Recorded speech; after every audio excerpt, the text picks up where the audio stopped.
From NPR News in Washington.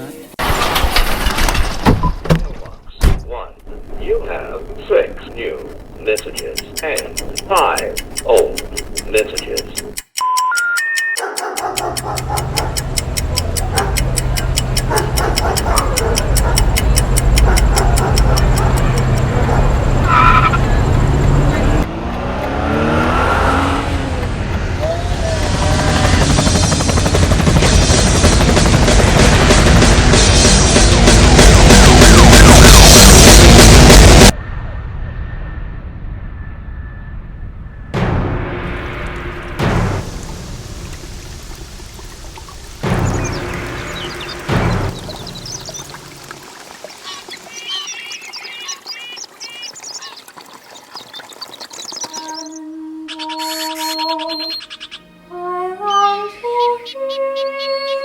Those who contemplate the beauty of the earth find reserves of strength that will endure as long as life lasts.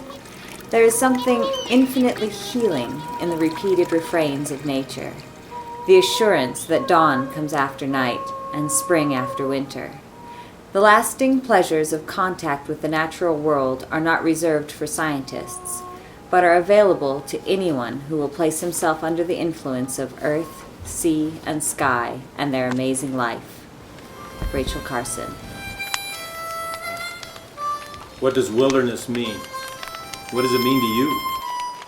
What does it mean to me? A place to be completely free, a place to escape to, a place to connect with the heartbeat of the earth, a place where nature rules completely. How many wildernesses have we been to? There was the Bob. We hiked it west to east, floated it south to north, and hiked it again north to south. The Beartooth, where we hiked 100 miles, climbed many peaks. We fished dozens of lakes. The Pintlers, where we climbed a 10,000-foot peak, and that night there was an earthquake that rolled a rock from the top into our camp. Adventures, the bears, elk, moose, blue grouse, a million hardships, a million laughs, memories with friends to fill and enrich a lifetime. They also help you develop a sense of humility in the face of the power of Mother Nature. Yes, we've carved out places to protect ourselves from storms, cold, heat, and pestilence, but none of that does you any good when you're in the wilderness. We owe much of this joy to the Wilderness Act of 1964. Once upon a time. To people who lived in the past, the wild places were home. There was not distinction of out there. The people lived in harmony with the natural world. That is not to say life was easy. Wild animals occasionally plucked an unsuspecting person for their fare. It was rumored the beast took only the sick and infirm, who up until that precipitous moment had lived a full and rich life, or those who committed some egregious act deserving of retribution. Only to the white man was nature a wilderness, and the land infested with wild animals and savage people. Chief Standing Bear.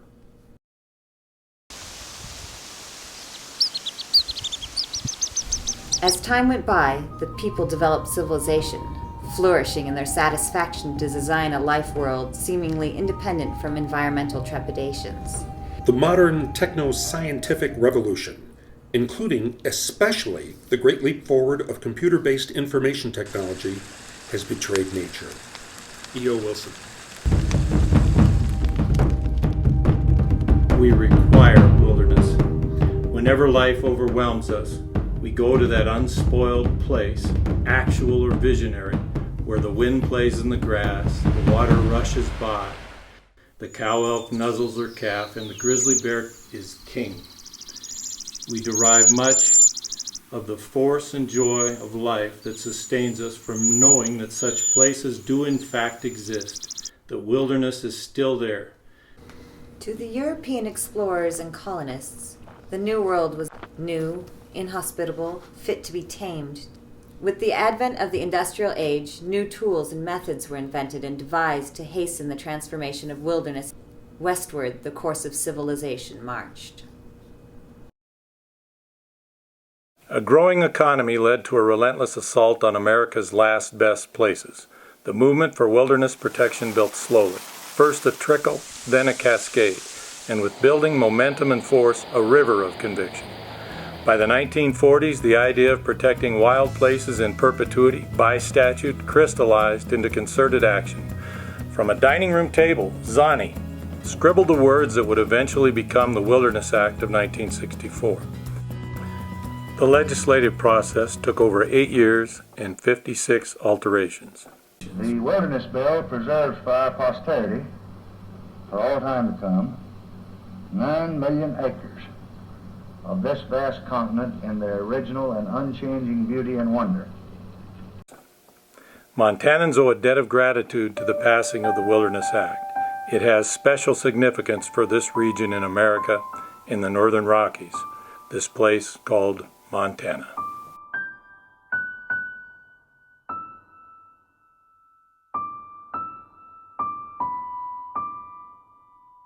Wilderness advocates come in many forms, some more visible than others. We take for granted their advocacy, but it is not always that simple. Take Senator Lee Metcalf, for example. In his early legislative days, he was a proponent for vigorous logging, forest road building, and river damming. However, with the passage of time, by the end of his second senatorial term, he had won major recognition from environmental groups as a chief advocate for wilderness and environmental issues. It is not an exaggeration to recognize this transition was the result of influence and effective lobbying from Montana citizens. Montanans were key players in the passage of the Act, and they have been steadfast in the protection of wild places in the years since. And as the years passed, other voices were heard that made a difference. Voices like Cecil Garland. Do you appreciate the scapegoat wilderness? Thank Cecil Garland. Cecil was a country boy from North Carolina, appalled by unrestrained logging practices back home in the Appalachian woods. Montana beckoned him with its unspoiled wild lands.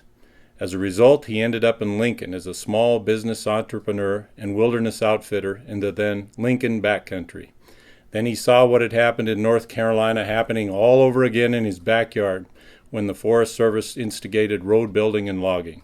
He was not going to let that happen here, where the elk bugle and the grizzlies roam, eventually leading to the designation of the Scapegoat Wilderness in 1972, the first citizen-initiated wilderness area in the United States of America.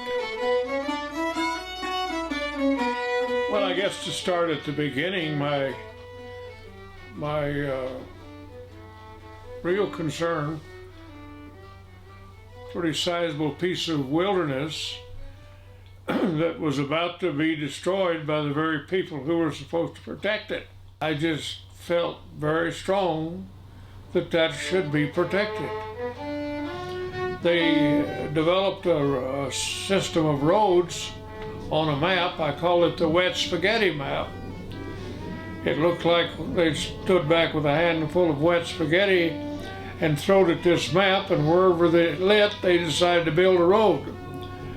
And it was so that more or less provoked me. Montana Wilderness Association, in its second year of existence, decided to hold their annual meeting, and they decided they're in Lincoln. And so I went marching in and belligerent as hell and said, "What are you guys going to do about this?" Well, that began a long friendship and my involvement in the Montana Wilderness Association. Bob Anderson, a native of Livingston, Montana.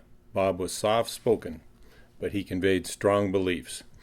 Memorial Day weekend of 1960, Jerry McGann and I climbed Emigrant Peak. That was our bonding with the place, and I guess maybe that's one of the most common things about wilderness advocates is we become bonded with the place. And mine was the Absaroka Beartooth. So I was entirely clueless about any environmental or wilderness politics. But I got support on the council from Cecil Garland, who was the president at the time, and Liz Smith, who were two of my mentors. And the council voted to support my proposition. And then, from then on, MWA was the proponent of that united proposition. I went around with a pen and drew the boundary all the way around. And it was an out-of-body experience, because it was like I was flying over the landscape, and I was seeing the drainages, and I was seeing the rivers and the plateaus, and I was actually drawing that line all the way around. I had to resist temptations to grab extra wilderness.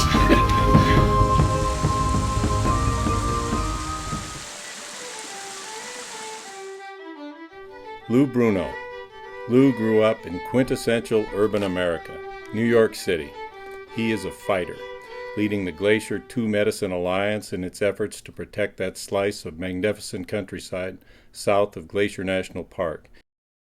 Like Arnold Bolle telling you that his idol was Aldo Leopold, and then you find that Aldo Leopold's idol was John Muir, John Muir, and you're thinking, okay, so this is really how people live on, We were facing basically unregulated oil and gas development. We had no political savvy at all.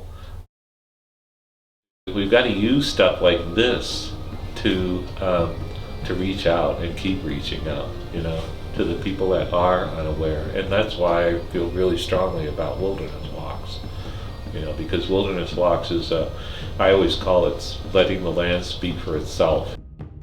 It's very moving and important for me to feel that I'm part of a long, noble movement to protect wild places and wild things.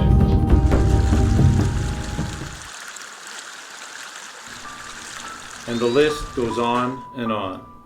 The Montana Wilderness Association, formed in 1958, was instrumental in obtaining passage of the Wilderness Act. It channeled professional and layman interests, informed the public, and became a nexus for wilderness issues. We owe these visionaries and their cohort of wilderness advocates a debt of gratitude. They were successful in the face of relentless efforts to cut trees, build roads, dig holes for minerals, and suck the gas out of the earth in our wilderness. I come more and more to the conclusion that wilderness in America, or anywhere else, is the only thing left that is worth saving. Edward Abbey. Have you added your voice? No, wilderness is not a luxury, but a necessity of the human spirit. If we never tread another trail, if we never wade across another river or crest another mountain peak, if we never find ourselves in the woods, our fragile, perfect wilderness again, each of us individually and the Montana Wilderness Association collectively should derive great pride, great solace, great satisfaction in knowing that such places remain and that we have helped to make it so. The call to action has been made. Our work is far from over. Will your voice be heard?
soundtrack.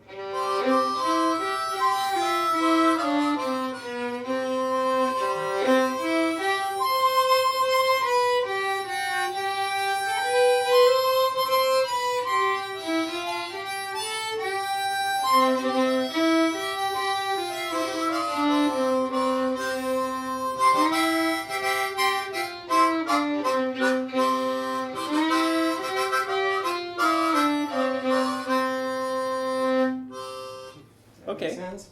Yeah.